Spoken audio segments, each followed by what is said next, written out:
Day 157, or something like that. I don't know where we're at now.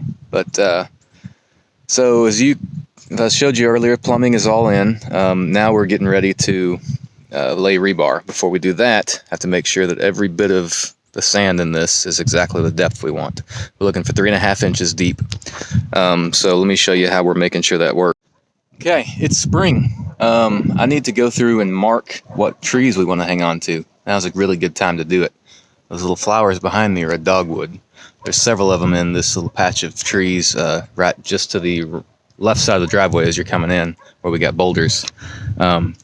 Anyway, so I want to make sure and leave these, but the rest of these need to be trimmed up a little, particularly where all the briars are.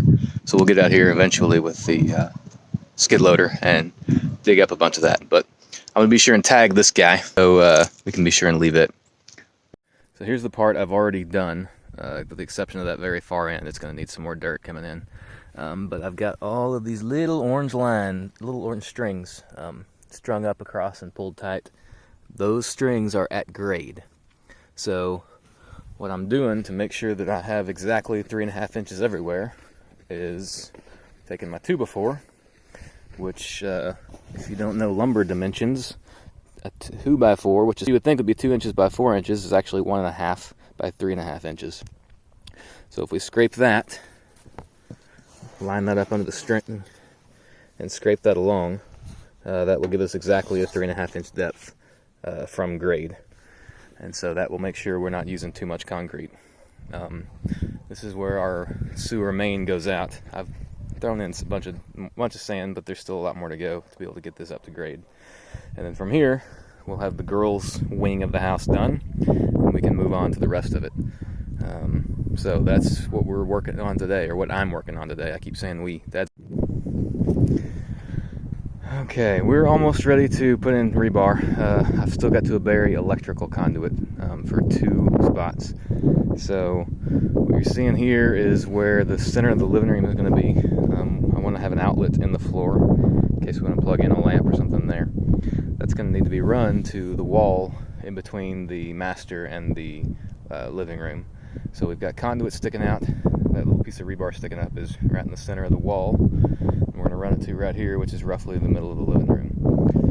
We've also got to do the same thing over here so kitchen sink, middle of the kitchen island where that little piece of rebar is right there. And that's going to be run to that other piece of rebar, which is the kitchen wall. We have to put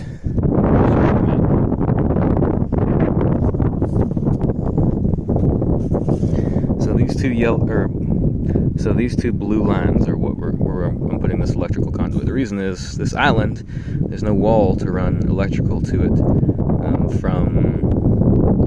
once we have the slab put in.